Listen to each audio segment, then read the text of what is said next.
Another big weekend of intriguing Premier League action here on Titanbet.co.uk. None bigger than the Match World feature. First off, Manchester United out of form, hosting a rapidly in form, racing away with the title, Chelsea.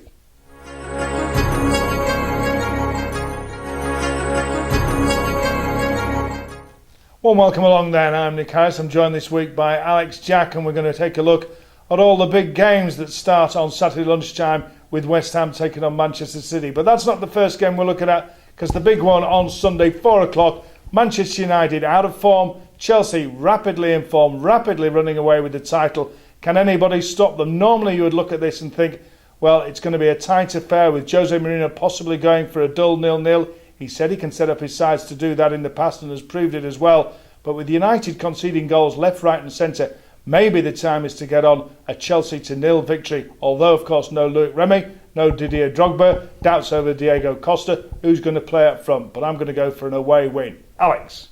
Well, I think you're right. Looking at what Manchester United are doing at the moment, really struggling in defence. Problems there. Their best result, or best performance really, from Van Gaal, saying that their 2-2 draw with West Brom was their best display, and you've got to worry about what they're doing at the back. As for Chelsea, the only thing that's going to work against them is the fact that in midweek they did have Champions League action. That does tend to take it out of teams, but I can't see anything but a Chelsea win. No, an extra day to recover for Chelsea, unlike Saturday lunchtime when Manchester City travel to West Ham, the early kick-off. That's going to be really difficult for a City side. You get the feeling they're just a little bit out of sorts with themselves at the moment. Yaya Toure, what's going on with theirs? He's yet recovered from his fallout in the summer, whereas West Ham couldn't be happier at the moment. Sam Allardyce's men are up to 4th prior to the weekend. Dizzy heights for the Hammers. They've got 2 informed strikers. I'm going for a shock home win, 3-1 to the Hammers over a struggling City side. I think Manchester City for me. I think the way that they're playing, the way they tore apart Tottenham.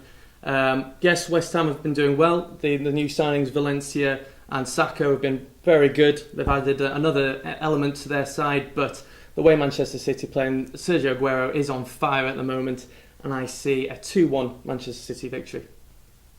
Moving on to Sunderland against Arsenal at 3 o'clock. Arsenal always got a soft underbelly. They may well have that exposed at the Stadium of Light.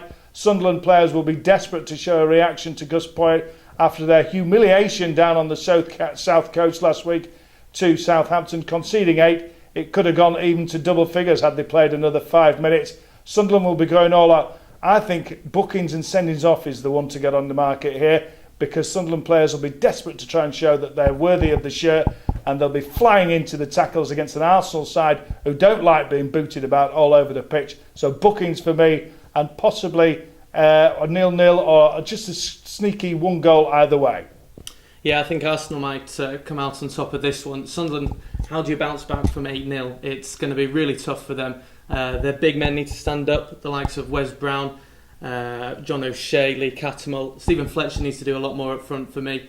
They will be desperate to put in a performance against the Gunners. If they get stuck into Arsenal, they will make life difficult for the North London side, but I just think Arsenal at the end of the day will have a bit too much quality. We'll have to wait to see which of those Sunderland players actually play. Poyet could change his entire 11 prior to that game.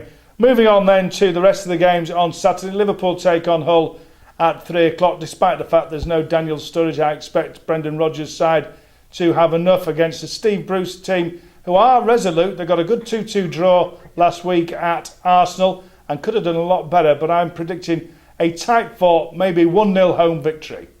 I'm with you on the tight fought. I think it's going to be a draw. I think Liverpool really struggling for goals. But Hull, on the other hand, they've got nothing to lose going there. And with Liverpool playing against Real Madrid in midweek, I think Hull can get something, maybe a point.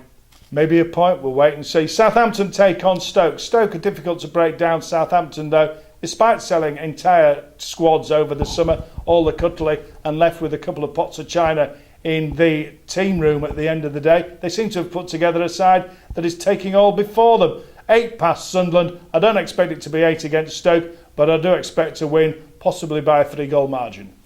I'm going for 2-1. I think just the way that Southampton tore apart Sunderland. Graziano Pelle, arguably the signing of the summer for me. The way he stepped in, the Italian, fantastic player, can score goals from 6 yards from the edge of the box. looking really good. I think Stoke will have their hands full, and I can just see Southampton edging it. West Brom against Crystal Palace, got draw written all over it for me.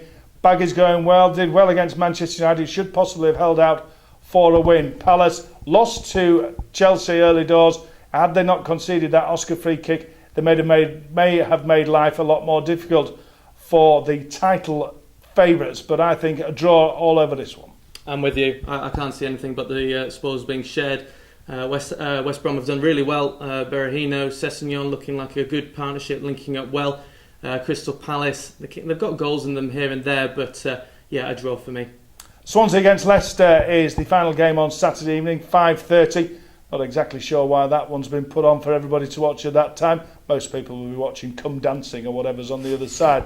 But Swansea will keep the ball for hours, pass it around Leicester, who haven't played well since they beat Manchester United, and a comfortable home victory to 0, I reckon. Swansea by 3.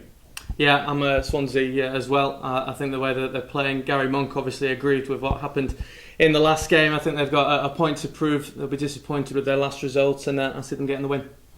Moving on to Sunday then, Burnley take on Everton. Lots of games on Sunday because of the Europa League and Champions League this week. Everton will not be disappointed to be going to a side like Burnley who can't score. Everton appear to have got their mojo back in the likes of Ross Barkley. I expect Roberto Martinez's men to run out comfortable winners by at least 3. I don't expect Burnley to score. Yeah, I'm with Nick on this one.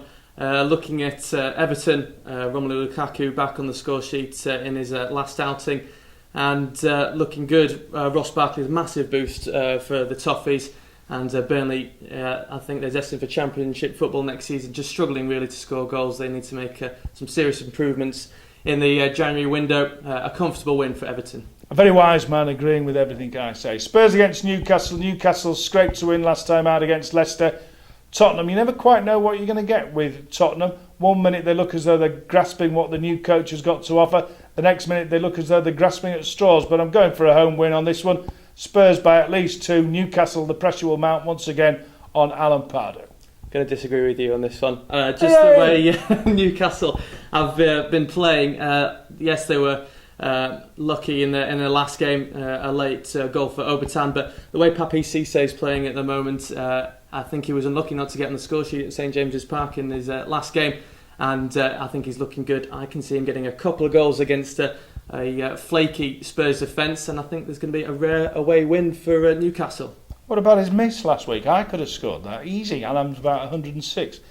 Finally on Monday, it's Queen's Park Rangers in action again, this time against Aston Villa. Aston Villa having a much happier season than they did last time out, although they are on the back of a run of defeats, coming up against a Queen's Park Rangers side that are falling out with each other, left, right and centre.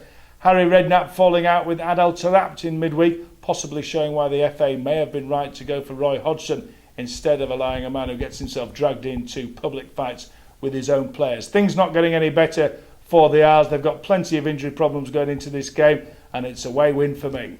Yeah, away win for me. Sorry to agree with you again, but the way Aston Villa have been playing, they're still trying to play their football. Really tough run of fixtures they had playing against the likes of Arsenal, Chelsea, Everton has been really tough. That's why their form is so poor. But as I say, all the problems that are going on at Crystal Palace, along with Burnley, they're ones to go down for me.